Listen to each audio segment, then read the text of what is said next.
और केंद्र सरकार का पूरे तौर पर बिहार को आगे बढ़ाने के लिए सारा काम किया जा रहा है। पहले बहुत बुरा हाल था, लोग शाम के बाद घर से बाहर नहीं निकलते थे। तो ये हम लोग की जो सरकार आई, उसके पहले की जो सरकार थी, तो आप समझ लीजिए कि उन लोगों ने कोई काम नहीं किया। अगले 5 वर्षों में 1 करोड़ युवाओं को नौकरी और रोजगार देने की लक्ष्य रखा गया है।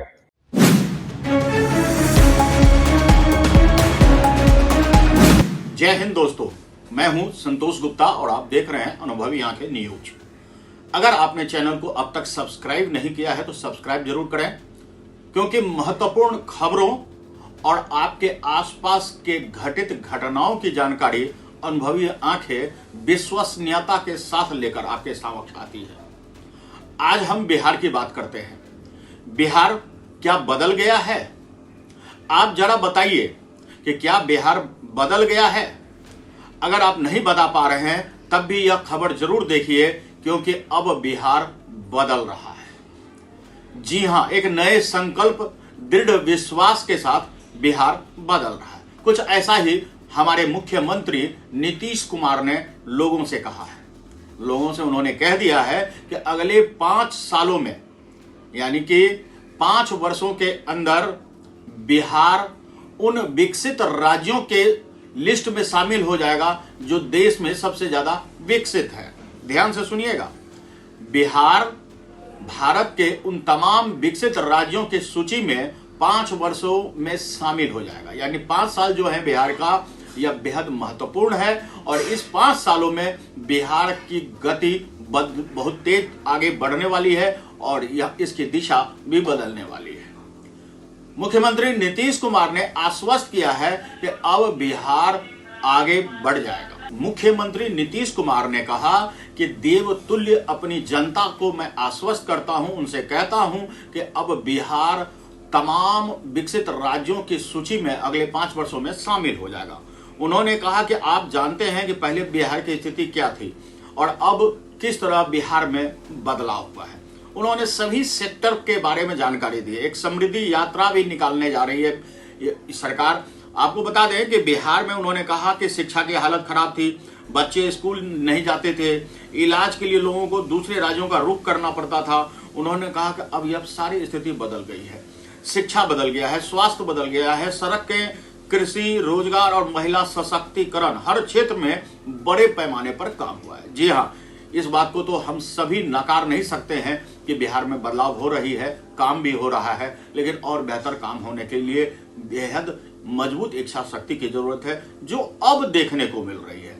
जैसा कि नीतीश कुमार ने भी कह दिया कि अगले 5 सालों में बिहार जो है तमाम विकसित राज्यों की सूची में हो जाएगी।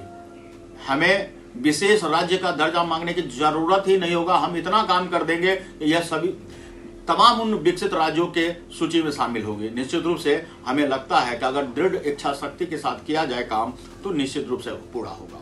उप मुख्यमंत्री जिस तरह से सम्राट चौधरी, विजय सिन्हा, इन लोगों ने जिस तरह से काम करना शुरू किया है, इससे एक नई उम्मीद तो जगी ही है। तमाम व्यवस्थाओं को दुरुस्त करने के लिए, पुलिसिया व्यवस्था को दुरुस्त करने के लिए, प्रशासनिक स्तर पर काम करने के लिए, लोगों को और प्रशासन को आपस में जोड़ने के लिए जो प्रयास किए जा रहे हैं वह निश्चित रूप से सराहनीय है। आपको बता दें कि उन्होंने यहां तक कह दिया धार्मिक स्थलों के बारे में भी कि जो 60 वर्ष से अधिक पुराने हैं उन्हें संरक्षित किया जा रहा है, उन्हें सुरक्षित किया जा रहा है, चोर चुक्कों से बचाने के लिए भी और उन्हें बेहतर बनाने के लिए भी। आपको बता दें उन्होंने स्वास्थ्य की भी चर्चा की। उन्होंने कहा कि पीएमसीएच जैसे बड़े संस्थानों का विस्तार किया गया है। उन्होंने ये भी कहा है कि पहले पटना आने में लोगों को 4 से 5 घंटे लगते थे, लेकिन जिस तरह से सड़क का चौड़ीकरण हुआ है, बेहतर किया गया है, अब कुछ ही समय में पटना पहुंच जाते हैं। उन्होंने कृषि, पशुपालन जैसे क्षेत्रों में भी उन्होंने कहा कि तेजी से प्रगति हुई है। मुख्यमंत्री ने कहा कि अंडा उत्पादन हो, मछली उत्पादन हो, अन्य कृषि आधारित गतिविधियां हो, सब में रिकॉर्ड तोड़ बढ़ोतरी हुई है। यानी कि उनका ये समृद्धि यात्रा, यही सब तो आपको बताने आ रहे हैं और आपको भी बेहतर सुविधा मिले, इसके लिए आपको भी जागरूक होना होगा। आपको बता दें कि मुख्यमंत्री ने बताया है कि 2018 से हर घर तक बुनियादी सुविधा पहुंचाने का अभियान शुरू किया गया था और बीच में चुनौतियां जरूर आई, लेकिन सरकार ने संकल्प के साथ कार्य को आगे बढ़ाया है। यानी उन्होंने कहा कि रोजगार के क्षेत्र में बड़ा कदम उठाते हुए सरकार ने 10 लाख सरकारी नौकरियां और 10 लाख रोजगार देने का लक्ष्य रखा था। 10 लाख से अधिक युवाओं को सरकारी नौकरी दी जा चुकी है, जबकि 40 लाख लोगों को रोजगार उपलब्ध कराया गया है। शिक्षा क्षेत्र में भी सुधार के बाद उन्होंने कहा कि शिक्षकों को मान्यता दी गई और उन्हें अन्य सरकारी शिक्षकों के समान वेतन देने का निर्णय भी लिया गया है।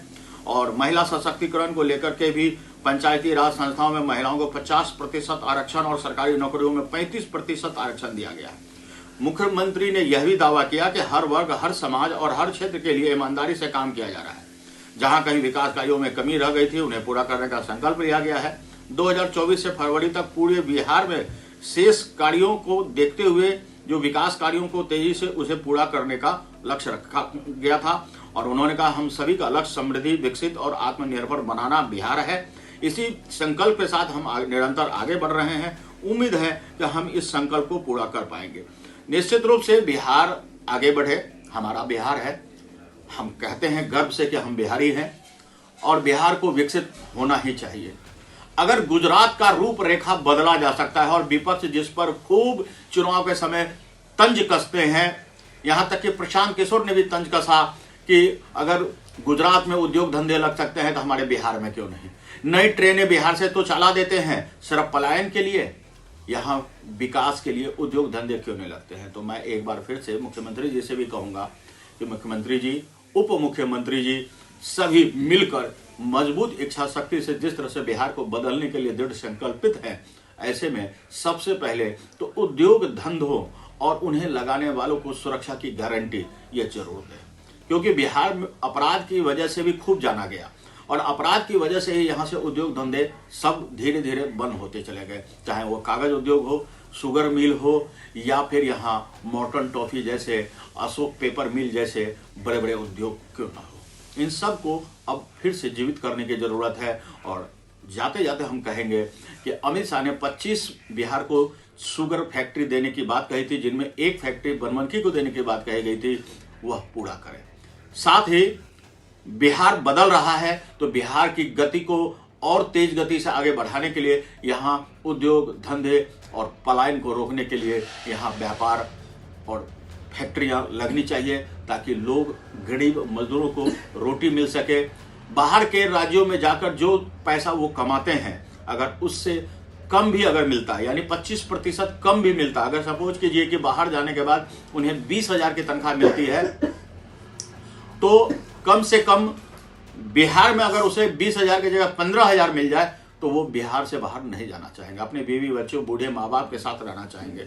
और मुख्यमंत्री जी का यह वादा कि अगले 5 सालों के भीतर बिहार को विकसित राज्यों की सूची में हम शामिल कर देंगे, भारत के उन तमाम विकसित राज्य। तो हम तो ज्यादा नहीं जानते, लेकिन गुजरात को सबसे पहले जानते हैं। अगर गुजरात के समक्ष खड़ा हो जाता है हमारा बिहार, यहाँ भी बड़े बड़े रिवर फ्रंट है, बड़ी पर्यटन की चुनौतियां हैं, उन सबको मजबूत किया जाता है, उद्योग धंधे टेक्नोलॉजी में आगे बढ़ाया जाता है, तो यह बिहार के लिए सौभाग्य होगा। और निश्चित रूप से हम बिहारी गर्व से कहेंगे, आज भी कहते हैं लेकिन कल और गर्व से कहेंगे, हाँ हम बिहारी हैं। जय हिंद दोस्तों, आज के लिए इतना ही। बने रहिए हमारे साथ, देखते रहिए अनुभवी आंखें न्यूज। लेकिन जाते जाते फिर कहेंगे, अगर आपने सब्सक्राइब नहीं किया तो सब्सक्राइब जरूर कीजिए। आपके सब्सक्राइब करने से ही हमें ताकत मिलती है और हम नई खबरों, नई जानकारियों के साथ आपके समक्ष आते हैं। जाते जाते फिर आपको बता रहे हैं, आपका बिहार बदल रहा है, हमारा बिहार बदल रहा है। और 5 सालों में मुख्यमंत्री नीतीश कुमार ने अगर अपने वादा को पूरा किया तो हमारा बिहार पूरे भारत में सर्वचर्चित और खूब विकसित दिखेगा। जय हिंद।